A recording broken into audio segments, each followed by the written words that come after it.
একটা add run করার আগে আপনাকে কিছু কিছু কোয়েশ্চেনের এন্সার আপনার হাতে থাকতে হবে। First one, who will be your targeted audience? আপনার টার্গেটেড অডিয়েন্স কে? আপনাকে মনে মনে এটা ভাবতে হবে। আপনার বিজনেসটা কি রিলেটেড, ওদের টার্গেটেড অডিয়েন্স কে? হ্যাঁ, লাইক হচ্ছে মনে করেন আমি হচ্ছে কিডস প্রোডাক্ট সেল করব, তাহলে আমার টার্গেটেড অডিয়েন্স কে? প্যারেন্টস, তাই না?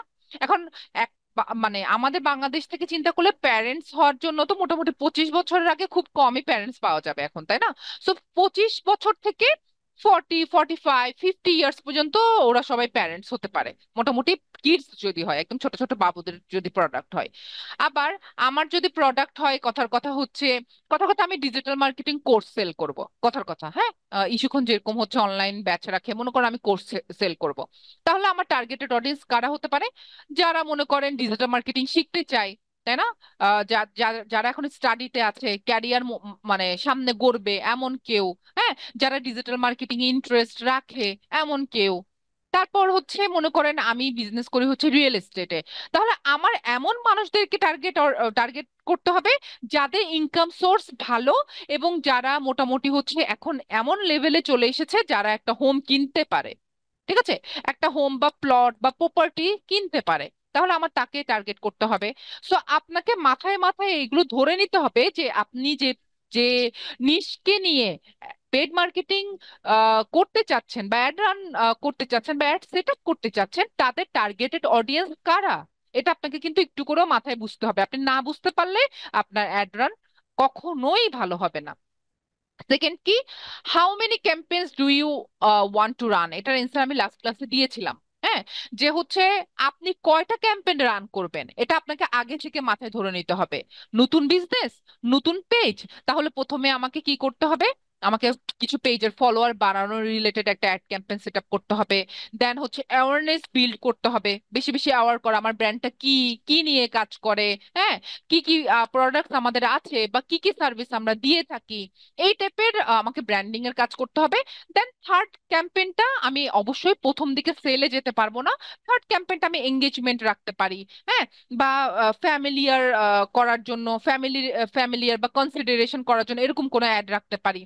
আস্তে আস্তে আমি পরের অ্যাড গুলো সেলে যাব, সেল রিলেটেড অ্যাড দিব, এবং লয়্যালটি কাস্টমারদের জন্য পর্যন্ত অ্যাড রান করা যেতে পারে। লয়্যালটি কাস্টমার বলতে যারা অলরেডি অনেকবার পারচেস করে ফেলেছে, এটা কাদের জন্য?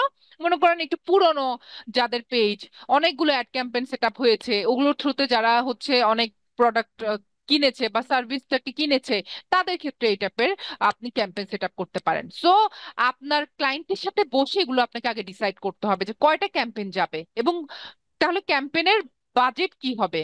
হ্যাঁ, অবজেক্টিভ তো অলরেডি বলে ফেলেছি যে প্রথম ক্যাম্পেইনের অবজেক্টিভ হতে পারে পেজে লাইক বাড়ানো, কথার কথা। সেকেন্ড ক্যাম্পেইনের অবজেক্টিভ শুড বি হতে পারে যে অ্যাওয়ারনেস বিল্ড করা।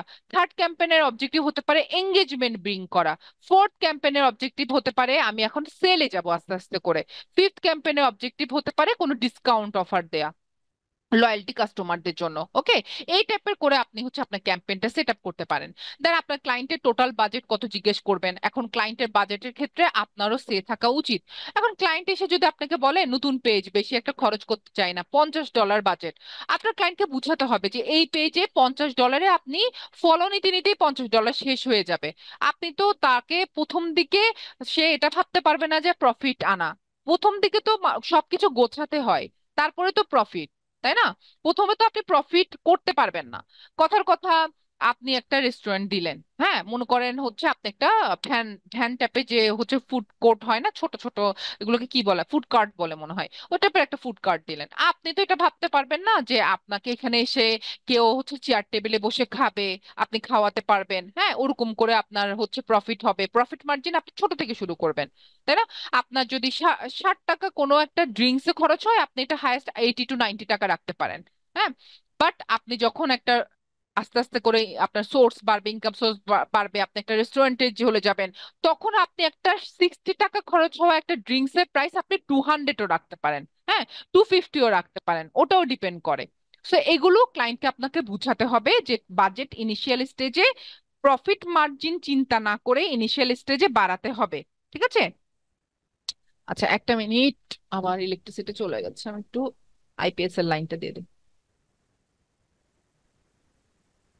আচ্ছা, সো ক্লায়েন্টকে আপনাকে বুঝাতে হবে। এখন ক্লায়েন্ট যদি আপনি আগে প্ল্যান করে ফেলবেন যে আমি এতটা ক্যাম্পেইন সেট আপ করবো তোমার জন্য, আমি প্রথমে 3টা ক্যাম্পেইন সেট আপ করবো, কথার কথা আমি ফেসবুকের পেজ লাইক বাড়ানো, তারপরে হচ্ছে অ্যাওয়ারনেস বিল্ড করা, আর একটা হচ্ছে এঙ্গেজমেন্ট। হ্যাঁ, তো আপনি বলতে পারেন যে আচ্ছা তুমি $200, মিনিমাম $200 রাখো, না হয় আর $300 রাখতে পারো, তাহলে বেশি বেশি মানুষকে আপনি টার্গেট করতে পারবেন। আপনি প্রথম ক্যাম্পেইনটা $100 করলেন, সেকেন্ড ক্যাম্পেইনটা আপনি আরো $100 করলেন, বা ক্লায়েন্টের বাজেট যদি আরেকটু কম হয় আপনি অ্যালোকেট করে দিলেন যে তিনটার জন্য আপনি $70 করে রাখলেন। ইচ্ছা মানে অ্যালোকেট করে দিলেন, বাজেট অ্যালোকেশন এভাবে করতে হবে। দেন আপনি কি ধরনের ক্যাম্পেইন রান করবেন এটা আপনাকে আগে থেকে মিডিয়া ফাইলটা রেডি রাখতে হবে। আপনি কি ইমেজ বেসড চাচ্ছেন, ইমেজ রেডি আছে, বা পোস্টারটা কি রেডি আছে? ভিডিও বেসড চাচ্ছেন, আপনার ভিডিওটা কি রেডি আছে? আপনি কি ক্যারাজেল পোস্ট চাচ্ছেন, তাহলে ক্যারাজেলের মানে পোস্টার গুলো কি রেডি আছে? লিডস এড চাচ্ছেন, তাহলে আপনি লিডসে কি কি ইনফরমেশন চাচ্ছেন, বা লিডস এর প্রথম ধাপে ইমেজ যাবে নাকি ভিডিও যাবে? হ্যাঁ, এগুলো আপনাকে আগে থেকে ভেবে রাখতে হবে।